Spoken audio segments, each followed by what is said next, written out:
यश की पॉपुलैरिटी अब केवल कर्नाटका तक सीमित नहीं है, बल्कि पूरे इंडिया भर में यश और उनकी फिल्म केजीएफ का एक अलग ही फैन बेस बन गया है। यश जैसे अपनी फिल्मों में हीरो है, यहाँ तक उनके पहुंचने की जर्नी भी बिल्कुल हीरो जैसी ही रही है।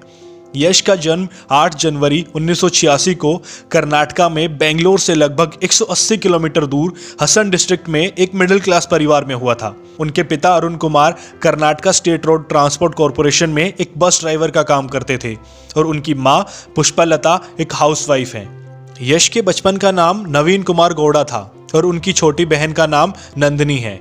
यश का बचपन मैसूर में गुजरा और यहीं पर उनकी स्कूलिंग हुई। यश तभी से बहुत सारे ड्रामा प्लेज में पार्टिसिपेट करते थे, जिसके लिए उन्हें बहुत ज़्यादा अप्रिशिएशन भी मिलता था। लोगों का इतना ज़्यादा अटेंशन पाकर उन्होंने तभी डिसाइड कर लिया था कि बड़े होकर एक्टर ही बनेंगे। जब इस इच्छा को उन्होंने अपने पिताजी के सामने रखा तो उन्होंने पहले आगे की पढ़ाई करने को कहा और फिर इन सब में ध्यान देने को। इसी वजह से ना चाहते हुए भी उन्होंने प्री यूनिवर्सिटी कोर्स में एडमिशन ले लिया। इसमें 12th तक की स्टडी के साथ साथ आगे आपको ग्रेजुएशन कौन सी डिग्री से कंप्लीट करनी है उसके लिए भी प्रिपरेशन करनी होती है। और यश इसमें अकाउंटेंट की डिग्री के लिए तैयारी करने लगे। और जब उनका ये 2 साल का कोर्स कंप्लीट हो गया तो यश को इस बात का रियलाइज हुआ कि वो एक अकाउंटेंट बनने के लिए नहीं बने हैं, उन्हें तो आगे चलकर एक्टर बनना है।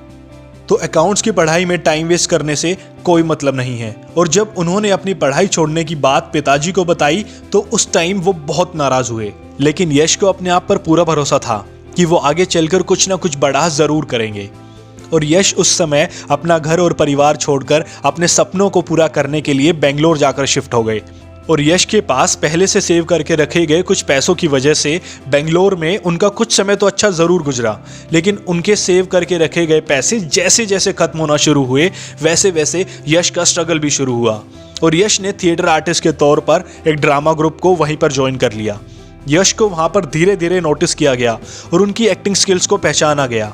इसी वजह से उनको वहाँ ड्रामा के साथ साथ टेलीविजन सीरियल्स के ऑफर भी आने लगे थे। यश का पहला टीवी सीरियल साल 2004 में नंदा गोकुला था। इसमें उनको एक सपोर्टिंग रोल मिला था। इसमें उनकी फ्यूचर वाइफ राधिका पंडित भी उनके साथ काम कर रही थी। यहीं से इन दोनों के बीच काफ़ी अच्छी बॉन्डिंग हो गई थी। यश ने इसके बाद साल 2007 तक काफ़ी और सीरियल्स भी किए जिसमें उनकी परफॉर्मेंस को बेहद पसंद किया गया था। और फिर साल 2008 में अपने करियर की पहली और बड़ी फिल्म मोगिना मानसू में अपनी फ्यूचर वाइफ राधिका पंडित के ऑपोजिट लीड रोल प्ले किया।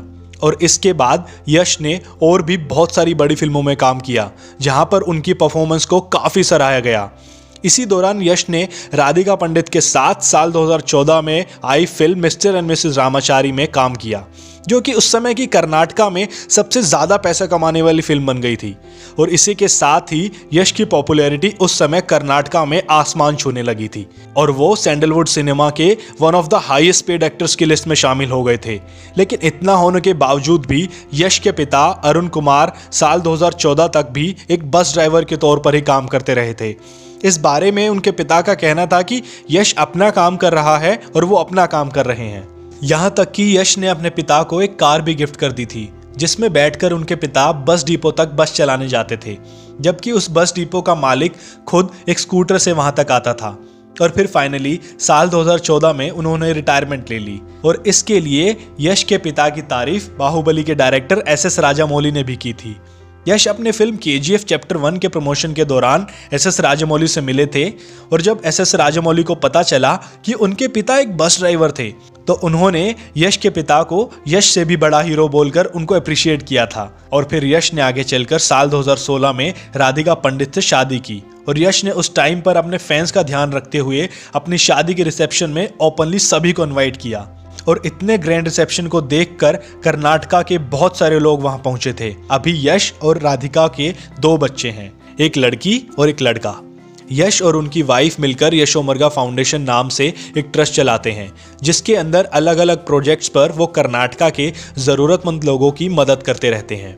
यश के काम के लिए उनको कर्नाटका में बहुत सारे अवार्ड्स मिले हैं और फिल्म केजीएफ के बाद तो यश इकलौते ऐसे एक्टर बन गए हैं जिसने सैंडलवुड सिनेमा का नाम इतने बड़े लेवल पर रोशन किया है। साल 2018 में आई उनकी फिल्म केजीएफ चैप्टर 1 ने कर्नाटका फिल्म इंडस्ट्री के सारे रिकॉर्ड्स तोड़ दिए थे।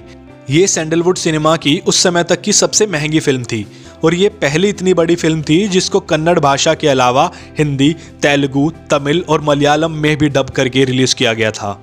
और ये सैंडलवुड सिनेमा की पहली इतनी बड़ी फिल्म थी जिसने बॉक्स ऑफिस पर 100 करोड़, 200 करोड़ और 250 करोड़ के मार्क को टच किया है। यश एक अच्छे एक्टर होने के साथ साथ एक अच्छे सिंगर भी हैं और उन्होंने अपने film mister and missus Ramachari और मास्टरपीस के अंदर अपनी आवाज में 2 गाने भी गाए थे। यश इतने बड़े एक्टर होने के बावजूद भी एकदम डाउन टू अर्थ हैं और वो अपने फैंस का बहुत ध्यान रखते हैं और वो इतने इनोसेंट हैं कि आप उनके 1 या 2 इंटरव्यू देखेंगे तो आप उनकी एक्टिंग से ज़्यादा उनके नेचर के फ़ैन हो जाएंगे। फिल्म KGF चैप्टर 1 का पूरा प्रमोशन यश ने मुंबई आकर हिंदी लैंग्वेज में किया था और वो काफ़ी अच्छी हिंदी बोल लेते हैं और यश अब काफ़ी और अच्छे से हिंदी सीखने में मेहनत कर रहे हैं। KGF चैप्टर 2 के अंदर यश की आवाज़ को हिंदी में डब नहीं किया जाएगा और वो खुद ही हिंदी में डायलॉग्स बोलते नजर आने वाले हैं। यश बॉलीवुड में शाहरुख खान को अपना इंस्पिरेशन मानते हैं। यश अपने फैंस का बहुत ध्यान रखते हैं। हिंदी फिल्मों में काम करने को लेकर जब यश से पूछा गया तो वो कहते हैं कि मैं भले ही कितना पॉपुलर क्यों ना हो जाऊं, बॉलीवुड से भले ही कितने ऑफर्स क्यों ना आ जाएं, लेकिन मैं कर्नाटका के अपने फैंस को कभी नहीं भूलूंगा। मैं आज जो भी हूं उन्हीं की वजह से हूं। उन सब का ध्यान रखकर ही मैं आगे का काम भी करूंगा। और यश का यही स्टाइल है जो एक बार में ही लोगों को उनका दीवाना बना देता है। यश की फिल्म KGF चैप्टर 2 का टीजर आ गया है जो कि बहुत ही बेहतरीन लग रहा है।